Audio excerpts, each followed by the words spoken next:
Hope everyone's having a great day.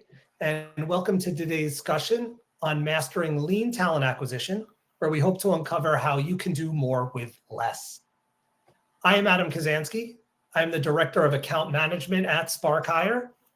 In today's rapidly evolving landscape, many organizations, big and small, face the challenge of stretching for talent acquisition goals while operating with lean resources. Now, this webinar is designed to address exactly that challenge. We'll explore proven strategies, innovative approaches that enable companies to thrive and grow, attracting and retaining top talent by maximizing efficient hiring practices and technology. Over the next 60 minutes or so, we'll hear the expert insights of the incredible Jennifer Howe, Director of People and Culture at the American Marketing Association, who brings a wealth of experience and expertise in talent acquisition. Together, we'll delve into the nuances of lean hiring, uncovering the obstacles hiring teams face, and more importantly, identifying actionable solutions to overcome them. Whether you're an HR professional, a recruiter, or a talent acquisition specialist, this webinar is tailored to provide you with practical insights and actionable takeaways you can implement immediately in your organization. Now, we are recording, and there will be a handout to download towards the end. So don't worry if you miss anything. Don't feel like you got to scribble down any notes or anything like that. We'll also be sharing out the SHRM credit codes with the recording email. So without further ado, let's dive into today's discussion. Now, building a lean recruitment strategy. Now, thinking about creating an efficient strategy with a lean team presents challenges of maximizing resources while ensuring you are getting top talent. So it's about understanding those principles of lean recruiting. It's about identifying and targeting the right candidates. It's about streamlining that process and creating a culture of continuous improvement.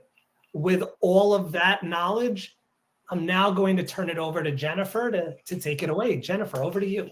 Hi, well, good morning or good afternoon, everyone, depending upon where you're logging in from. Thank you so much for attending today. I am so thrilled to be here with Adam and the Spark Hire team. Over the last few years, I think the world of recruiting and in HR, we've gone through pretty significant changes, whether you're a part of a really large team or you're a team of one. The need to adapt and innovate has really never been more critical. We're asked to do more with less, but we're supposed to maintain the same level of excellence. And this isn't limited to big companies or small organizations. This is a pretty consistent theme in our line of work. And I'm also sending a really big shout out to non-HR people who are here today, who are finding themselves having to learn how to hire the best people for their business without having a background in structured recruiting. So one of the most pressing challenges that face talent professionals is the demand for speed. So it is always hiring managers want results yesterday. They needed this person a month ago, a year ago. They need somebody immediately. And so hiring managers want those results so fast, and that places immense pressure on HR or talent teams, especially those that have really limited resources. But with the right strategy and the right tools in place, even the smallest teams can deliver really exceptional results. And this is where kind of the principles of lean recruiting come into play. So by focusing on efficiency and effectiveness and continuous improvement, HR professionals, we can optimize every aspect of the recruiting process, from identifying and targeting the right candidates to streamlining operations. Lean recruitment offers a unique roadmap to success.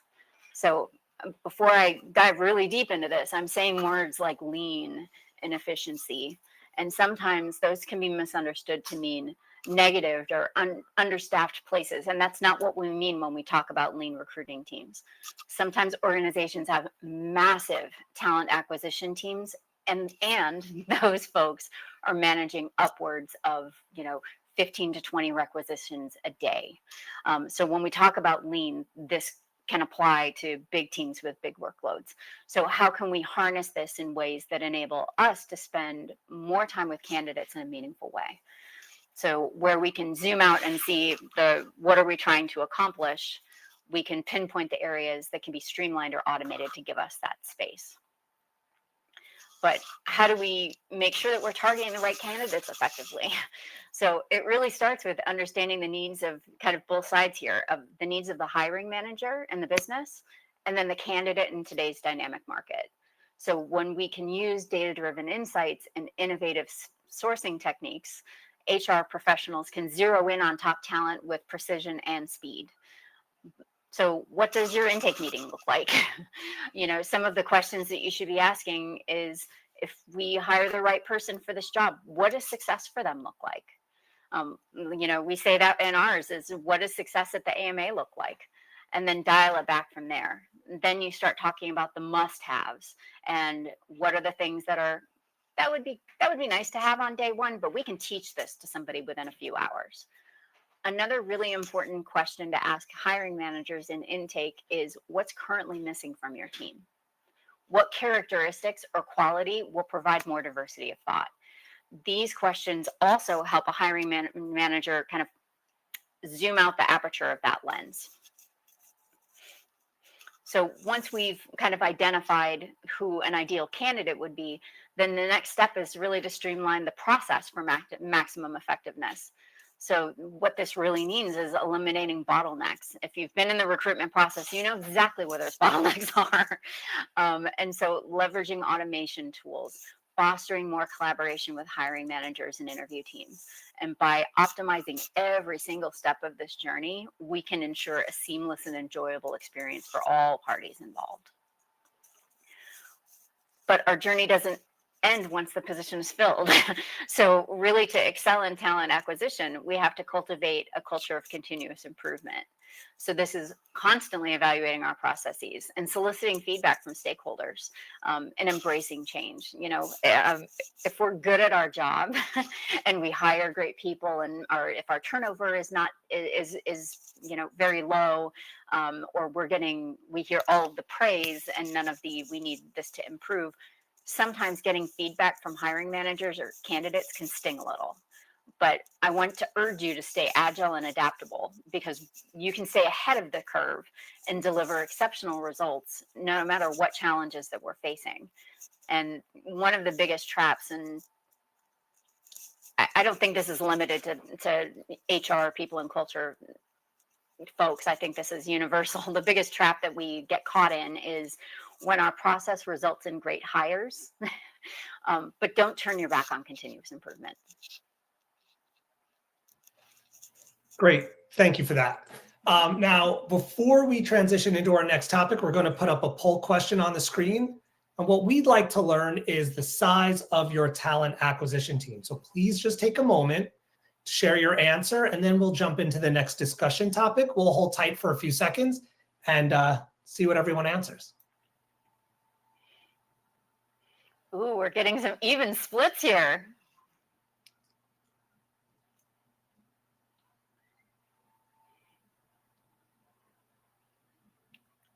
I love to see it.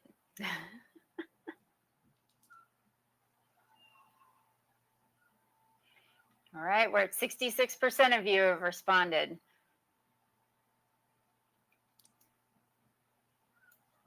All right, looks like it slowed down and settled in. So it looks like 2 to 3 members of the TA team is where we're seeing the most. And interesting that Jennifer, that there's a tie with the most number of members of the talent acquisition team is the least number of members of the talent acquisition team.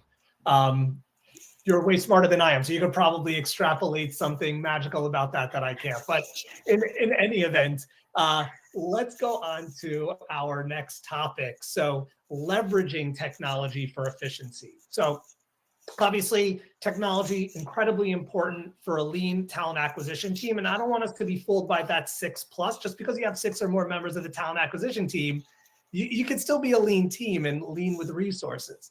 But, we want to make sure that we're using technology to ensure those streamlined processes, enhance efficiency, and all of that good stuff. Looking at those bullet points, we can utilize AI and automation.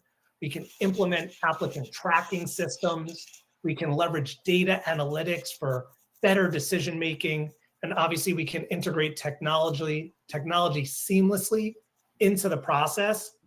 But Jennifer, the question that I want to throw out at you is, in what ways do you see that technology can increase capacity for lean acquisition teams? So a team of 2 or 3 people, like we had the majority of people answer, make them feel like they're a team of 4 or 5 people. That's a really good question, and something that I think a lot of us are facing. And the world of recruitment and the world of people and culture and HR is evolving fast, very, very fast. And so we have to move fast with it. And I don't want to be misunderstood of like having you hear this as let's let AI do our work for us. What I mean is that there are ways to leverage the technology that we already use and technology integration to save us precious time that we need to make better connections with hiring managers and with candidates. That's going to pay more dividends because we're going to be having better relationships with those folks, those stakeholders that are so vital. So sometimes I joke that our applicant tracking system and that Spark Hire are my virtual team members because I literally could not do my job without them.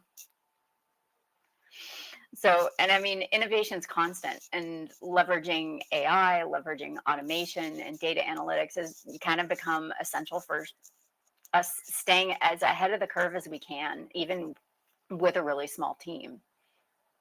So I think one of the things that is the most significant advancement in recruitment technology is the integration into automation into talent sourcing and screening.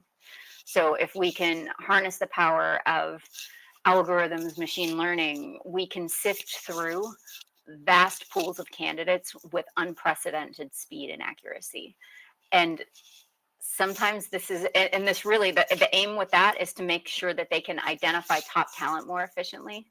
And sometimes this is as simple, and I say this is something that I am experiencing in this moment, and I can speak to this very solidly. Sometimes it's as simple as setting up qualifying questions in your application that itself confirms like the must-haves that you have in the job posting. So one of the quick ways that I use AI is I'll run a job posting through ChatGPT to just check to see is there any engendered language or ableist language that's in there that I'm maybe not attuned to.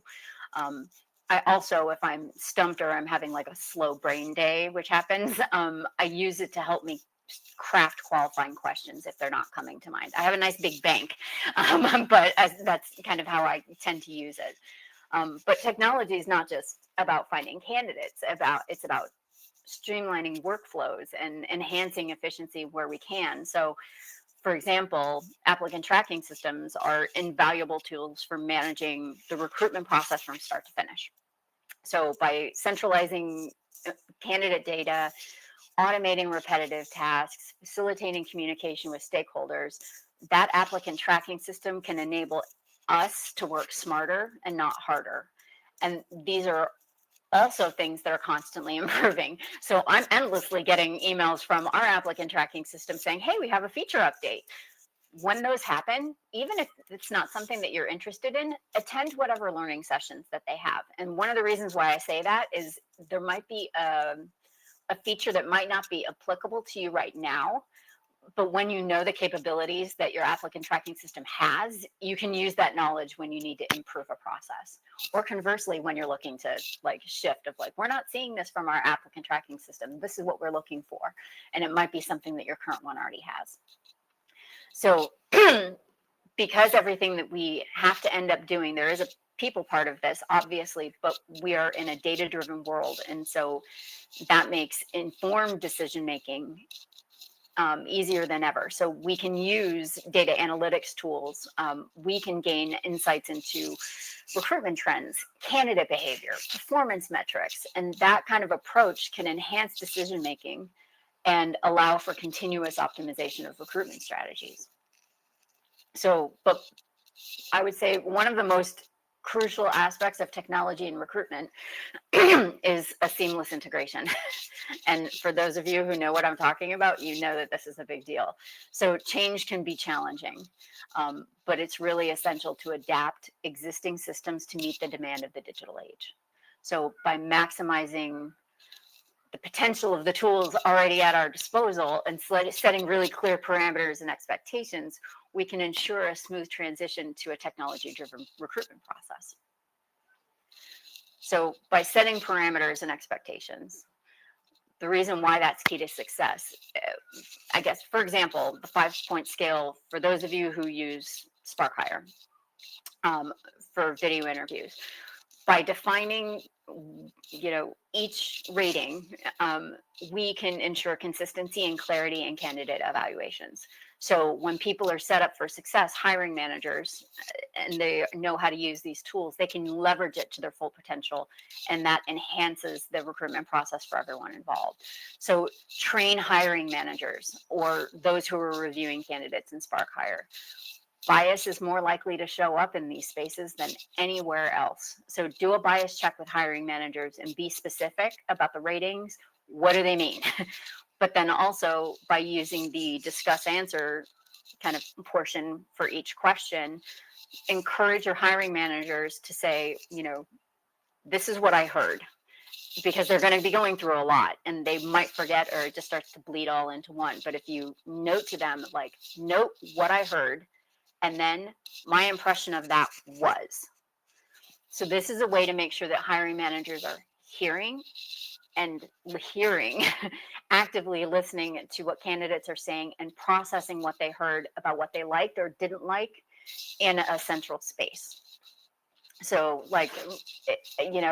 it's always, but with all of this, there's always going to be a human element to our work. There has to be. And that doesn't mean that we can always integrate technology. We can integrate technology into our processes mindfully, I think is what I'm really trying to say. The integration of technology into recruitment practices offer unprecedented opportunities for efficiency, for innovation.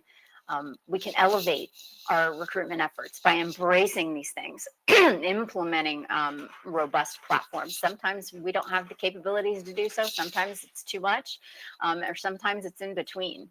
But we can leverage the data that we get from that and then integrating technology into existing processes. But I will say, at the end of the day and at the end of our time, your energy and efforts should be spent on the human element.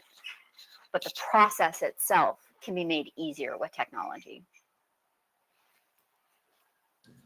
Great, thank you for that. We're now going to shift over into discussion topic number 3. That is managing workload distribution. So effective workload distribution, really important with a lean team. It ensures optimal resource allocation, prevents burnout, and maintains productivity. So things like prioritizing tasks and responsibilities, effective delegation and collaboration, optimizing productivity while still maintaining those high quality standards, and strategies for managing the fluctuations in the workload. So, Jennifer, I've spoken to a fair number of recruiters in my role, and a common theme is always, we're stretched too thin, my team feels overwhelmed. So, what strategies can be employed to prevent burnout and maintain that team morale when you just don't have a lot of resources at your disposal? That's a really good question. And I'm really, really glad that you're asking. Being in HR is really hard. Being in recruiting is really hard. And I think everybody in this room can relate. Things are moving at lightning speed, and we have to find ways to prioritize, streamline, and it's essential in order for us to be successful, especially if we have limited resources or if we have small teams or big loads. So kind of the importance of efficiency really is when you're operating with a lean team. And when I say lean, the ones that have teams of 5 or 6 or more, you're probably dealing with a heavy load. So that's, in a perfect world, everybody would have 5 requisitions and you'd be able to gently massage all of your experiences for your candidates, but that's not the world that we live in. So when you're operating in that space, efficiency isn't just desirable, it's kind of a non-negotiable. every single minute counts, and finding ways to automate and integrate systems can make a world of difference by kind of prioritizing tasks and responsibilities more effectively. Lean teams can achieve more without sacrificing quality. So you can build a process, you can level set expectations with your stakeholders. Maybe that one common document, like we have a recruitment selection and process map that I created in Miro, and all of my hiring managers have it, and I review it at every intake meeting. That can lay out the path. It can lay out the assignment of duties of, like, hiring managers know exactly what comes next. So that alone can save a lot of anxiety and anxious behavior in hiring managers who won't have 1,000 questions because they don't know what comes next or what to expect. That one thing saves me hours of time that is now spent moving candidates through the process. So that's, you know, that's a really big piece here. And then when we think about integrating, or when we think about, I think it's the next slide. Sorry about that. I think when we're looking at ways that we can leverage integration, integration is one of the simplest yet most impactful thing that you can do to enhance efficiency. So integrating your systems like your applicant tracking system, if you're using Spark Hire, along with your applicant tracking system. If you have a background check company, if you have a reference check, if you use DocuSign, if you have payroll systems, you can save countless hours of manual work, and you can automate those tasks and centralize data. Lean teams can focus their time on and energy on high value activities. And even better, if you can get it all in one place, it can save time and money. But efficiency, as all of you know, it's not just about automation. It's about effective delegation and collaboration at the end. Every member of this process plays a really crucial role in lean teams. And leveraging people's individual strengths is really essential. So if you can clearly define roles and responsibilities and foster a culture of collaboration, teams can achieve more together than they could ever do by themselves. And we know that that's not always, the option. So for the folks that are a HR team of one, it might be a super small business and you don't have the benefit of that. But efficiency doesn't mean anything if it comes at the expense of quality.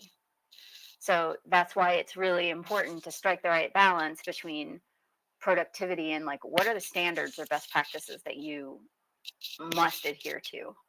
And by implementing processes for quality assurance, by providing ongoing training and support, and fostering a culture of continuous improvement, lean teams can optimize that productivity without having to compromise on quality. So, and then finally, I think we've all seen this. Sometimes we might go months and months and months where we have peak hiring seasons, and sometimes there's an ebb and a flow. So in lean teams, resources may be stretched really thin during busy periods, and having strategies in place to scale up when needed is really necessary. So whether that means bringing on temporary staffing solution, cross-training team members, that can be a really vital role, or implementing flexible work arrangements. Proactive planning is kind of the key to successfully navigating those challenges. So one way that I prepare for a busy recruiting season is I have interviewing 101 courses that I do regularly with AMA staff. Everyone. So every AMA team member, whether they are an intern and they are 18 years old and this is their first job, or our CEO, they're all trained in interviewing best practices. They're learning how to check for bias, what to listen for in candidate answers. So for nerdy talent people, they're looking for the stars, the situation, the task, the action, and the result of that action, so that they know and they also are being taught, what does great interview feedback look like? What are the questions that you cannot ask? I'm constantly amazed that there are some folks that still ask certain questions. But sometimes we don't have the luxury of time. So we have to think about small changes that we can make that can improve the experience for candidates and hiring managers, and implement them quickly, even if they're small. So while operating in that kind of environment, can certainly present challenges, it also offers opportunities for innovation and efficiency. So lean teams can achieve immense success by prioritizing tasks, leveraging integration for time savings, fostering effective delegation and collaboration, optimizing productivity while maintaining standards or best practices, and implementing strategies for managing fluctuating workloads. Amazing insights, Jennifer. The one thing you said that like totally jumped out at me is that creating that path for the hiring managers, just like, the talent acquisition team, they get it. They're bought in already. They know what's coming first and what's coming next and what they need to do. And I also hear from customers, it's all about bringing in those hiring managers and taking them on that journey. So that's amazing insight. Thank you for that. So moving on to our next question. Well, first, let's look at overcoming obstacles unique to lean the talent acquisition teams. So, I'm just going to dive right into the bullet points and thinking about some of those things, like addressing resource constraints and budget limitations, navigating talent shortages, and being in competitive markets. And it feels like it's about every market is pretty competitive these days. Building resilience and adaptability in the face of these challenges, and cultivating that culture of creativity and innovation and nurturing the team to do that. But this, leads me to a very obvious question. What would you say are some of the common obstacles that some of these lean teams face, and how can they be overcome? I think the through line for HR professionals and talent folks is that our reputation and our organization's reputation, it hinges on delivering an exceptional candidate experience and navigating obstacles with maybe more grace and more resilience than other folks might have the luxury of. We are, and that's a really big one. With resource constraints and budget limitations, this is common. This is just the reality that we live in, and it's something that HR teams are faced with, especially those operating with lean resources. I can't stress enough how essential it is and how successful it's been for us to set parameters and communicate effectively with our stakeholders. So by collaborating with our leadership team and prioritizing needs and managing expectations, that's a way that we can ensure that our efforts are focused where they need to be. When we think about navigating talent shortages, this is also something that ebbs and flows. So this is a constant challenge, either a shortage or too much. But instead of viewing talent shortages as an obstacle, we can see it as an opportunity to think of something a little different and adapt and innovate. So we can attract top talent even in a really competitive market by thinking about what sourcing techniques are we using, what talent pipelines are we nurturing, what unique incentives are we offering. Those are all spaces that we can consider.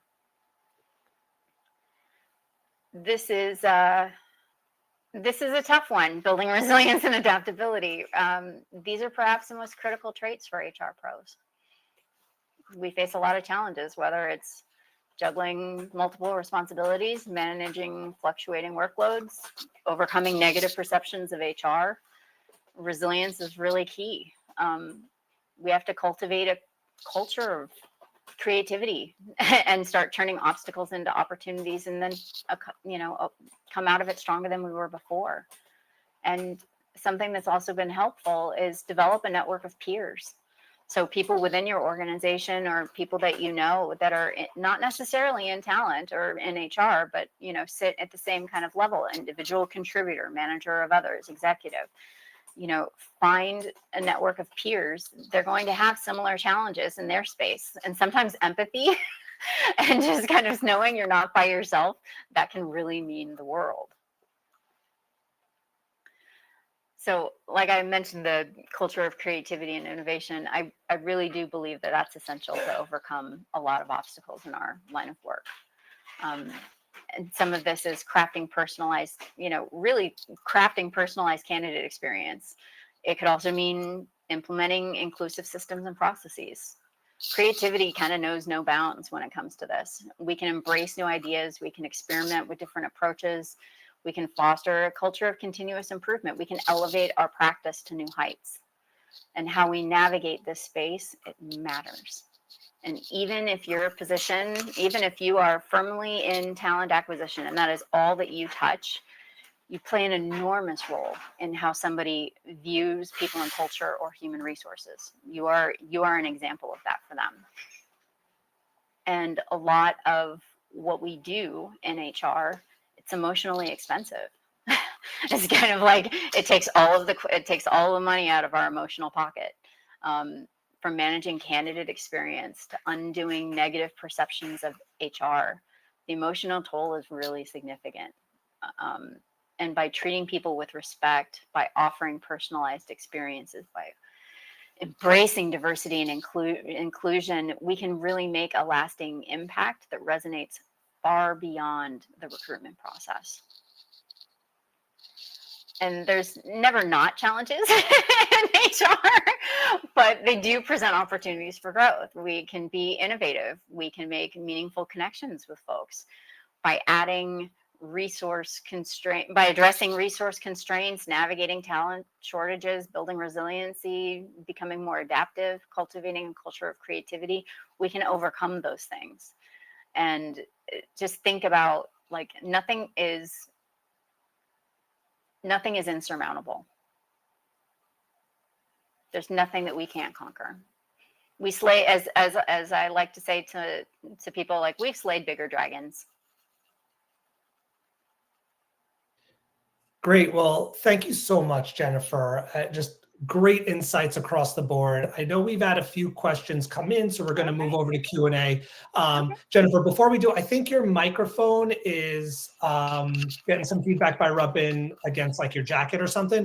Okay. So if you just hold it out. But we had a few questions come in. So I guess we can dive right into the first from Joshua. Are you able to share how you would recommend creating the path for the hiring managers? So that topic that I even called out on, how would you go about creating that path? What I would do, I think a lot of the stress lies in, this is all huge and there are so many things that have to be done, from creating the job posting to hiring somebody. And it's overwhelming for a hiring manager who doesn't live in this space. So one of the things that we did very intentionally was our recruitment selection and process map has swim lanes. This is the stuff that the senior leadership team is responsible for, which is like identifying headcount and saying, yes, we have budget for it. And then at the very end, approving a hire. In the middle is people and culture, HR. These are the steps that we have to take. We have to do compensation. We have to, like, schedule the intake meeting. And then at the very top is the hiring manager. And what those things are, it's far, far less than the things that I have to do. So when they say, oh, there's a ton of stuff happening under the surface, then they kind of can understand, okay, so I need to do this before she can do this other thing. So that's where I would start. So quite literally map it out. Like, think about, what's the first step? Like, identify headcount. Second step, like, get approval from your senior leadership team to hire for this role. Do compensation benchmarking. Get the job description, which is an internal document, and job posting, which is the external document. Schedule the intake meeting. Have an intake meeting questionnaire. Determine what your interview process is going to look like. So for us, once somebody applies, the first step in our process is Spark Hire. So the job of the hiring manager is to determine who moves forward. And so they move that person forward, they send the communication out, and then I text the candidate and say, hey, you just got an email. And I get notification when that invite to Spark Hire has been sent. So that triggers me to say, text them through Zoom, let them know there's a person, and it's actually the same person with this same background that's asking the question in Spark Hire. And just lay out, like, list it out, and then you can build it in swim lanes so that it's more visually appealing to people. And it's like, this is the path that we take, and just make that make it a common document.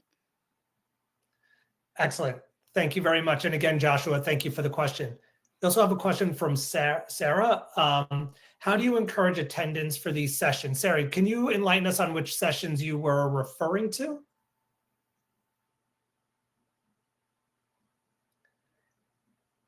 unless Jennifer, you instinctively know which session she's talking about. Yes, Sarah, if you could just add that in. While you're adding that in, oh, there we go, the hiring manager and internal training sessions. So how do you encourage people to want to come to those? Well, it's non-negotiable. It's part of onboarding. So whenever we have a new hire or an intern cohort, we do interviewing 101. And not only do we do it with new people, but if I know that I'm hiring for somebody in my intake meeting, my hiring manager knows who he wants or she wants or they want on that interview team, I will invite those people. Hey, in case it's been a minute for you, why don't you join us for this interviewing 101 so that it's fresh in their mind? Great. Thank you guys. And Sarah, thank you so much. Now, I have a question for you because one thing we didn't really like dig into is, budget. Because budget is going to dictate, Yeah. so much. So, thinking about it, can you provide it some insight on, maybe how navigating budget and resource limitations, how you balance both of those while still trying to achieve your recruitment goals? Yes. So one of the things that, and it's part of the work that we do, like if you're in this room, think about the number of hours that you spend reviewing candidate resumes. Think about the amount of time that you spend watching video interviews. Think about the time that you spend scheduling phone screens and doing phone screens, scheduling virtual interviews or in-person interviews, conducting roundtables. Think about the time that you spend. Think about the money that you make. How many hours are you saving by automating these things? And I can guarantee you that when you start adding it up, it is astonishing how much of your time is spent doing manual processes. And so if you can make the case for, like, you know what, our applicant tracking system, it's pretty good, but it doesn't really have a lot of integrations. So a lot of what I'm still doing is manual work. Okay, well, that's going to be something that you build into an RFP if you are looking for a new applicant tracking system. We just did that last year. I actually was pretty satisfied with our old one, but it didn't have an integration with Spark Hire or DocuSign or a background check company that I liked. And it wouldn't do simple things like use a person's preferred first name. Drove me nuts. It was not an inclusive thing at all. And so when I started looking at other places and other applicant tracking systems, budget was on my mind. Can I pay for the same or less? And what integrations did it have? And the offerings that did not have any integrations, not going to bother with. But the ones that did enabled me to still save a ton of time. And so ultimately it became worthwhile because then I could spend more time, like a lot of you, if you're an HR team of one, you're dealing with employee relations, you're dealing with open enrollment, you're dealing with new hire onboarding, you're dealing with separation, you're dealing with, people shifting around, you're dealing with payroll, you're dealing with all of these other things. Those little bits of time spent can make the case for you to reallocate your budget in different ways. Great call. Yeah, just basically saying like time saved equals money saved. And how do you do the math there? Amazing. We have another question coming in from Natalia. So any suggestions for recruiting outside of traditional channels? So outside of the box ideas, like LinkedIn or job boards? So I think give some thought to, some of this is going to stem from whatever work that you do.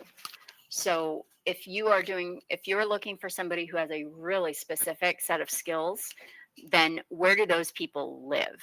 Like, do they live and breathe on LinkedIn, or do they live and breathe on a message board or a Reddit? Like, where are you targeting these folks? And so think about it from a customer centric approach. Where would you be if you were in this kind of role? Other things that I would also encourage you to do is to connect with local resources where you're looking for someone. So if you are a remote workforce and you're hiring from wherever, this might not be as applicable. But if you're looking to hire within a certain community and it is a job that most people can do, touch base with local resources for hiring, and like, what is a city, a town, a village, a county, what kind of employment services do they have.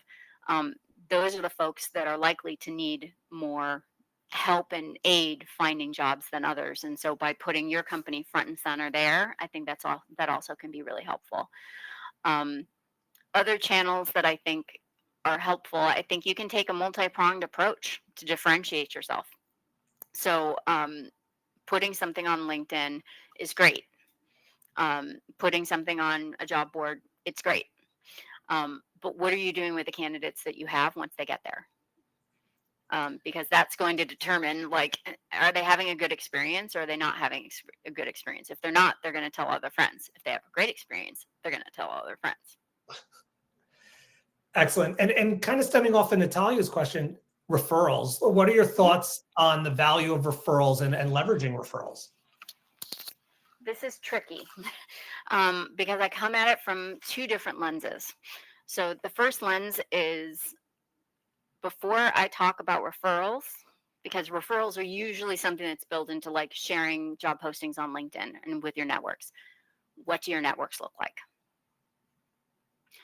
Are your networks just like you? If you do not have a diverse network, you are only going to be targeting people who are exactly like you.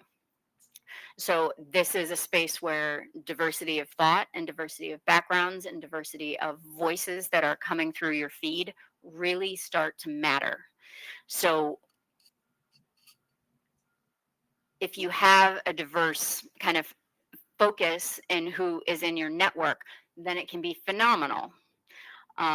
What we do at the AMA is, if somebody applies and they apply through a link in somebody's LinkedIn, like, we don't care if you know them. It actually doesn't matter. Like, it really doesn't matter. If they meet the bare minimum requirements, they get a $25, they get 25 bucket list points. So we have a rewards and recognition platform. So they get that.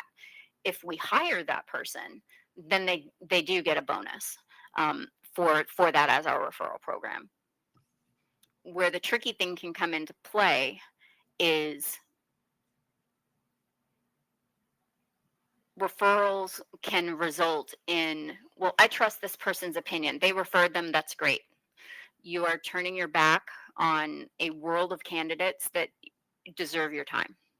And if you're creating an echo chamber of, oh no, this person is great, and then this person is great, and then this person is great, you're eventually going to eliminate diversity of thought. And your organization will not succeed as a result of it. That's also really interesting, because it also could eliminate future pipeline, right? If you only 100%. focus on the referrals, you're not looking at all these other great candidates that you might want to earmark for a future role as well. Yeah, and one of the things that I recommend, and this can be seen in a multitude of ways, if somebody has made it to the final three and they've made it to the virtual interview stage, even if they do not get the job, I will offer to connect with them on LinkedIn, unless they are egregiously terrible, which doesn't happen often. If they have gotten to this step, I've vetted it pretty well. Connect with them on LinkedIn. Keep them in, like, kind of include them in. They made it that they made it so close. So the things that you can say, ooh, I remember this person. They didn't quite have what we were looking for this role, but you know what? My friend over here is hiring for this. Tag them in somebody else's post. So that's also fostering goodwill. And it's like, they want to help me, even if it's not here. And so that helps to further kind of the viewpoint of, like, people and culture, talent, we are helpful, not harmful. Excellent. Thank you so much for that. Any final questions before we close out? So I'll kind of just jabber on or pause for a moment to see if there are any more questions coming in. Doesn't look like anything else is coming in at this point. So I think, we could say that we're all wrapped up. Obviously, if you have any more questions, you can always email us. and let us know what those questions are. We're going to have that free downloadable checklist if it's not already there in the handout. I see it's already there in the handout section, so please download that checklist. I really want to thank everyone for joining us, and really want to thank all the questions that came in and all of the interaction. And at the beginning of the call, seeing where everyone was dialing in from. I hope you feel inspired and ready to use the great ideas and tips that you picked up today in your talent search. I also want to extend a tremendous thank you to Jennifer for sharing her knowledge and experience. I asked her questions that I was not planning on asking her. So, thank you for rolling with those questions. Your input has been really fantastic. And we really appreciate you being a part of today's talk. Last but not least, I encourage you to stay in the loop. Feel free to just subscribe to our bi-weekly newsletter, The Hire Heat, where we share current industry updates, groundbreaking research, the most recent Speed to Hire Show podcast episodes, our webinars, and more. Together, we can continue to learn, grow, and innovate in the ever-evolving landscape of the exciting world of talent acquisition. So thank you again for your participation and engagement. Again, Jennifer, thank you for such an engaging conversation. And everyone, best of luck with the rest of your week and with your recruits. Thank you so much. Thank you, everybody, for joining us.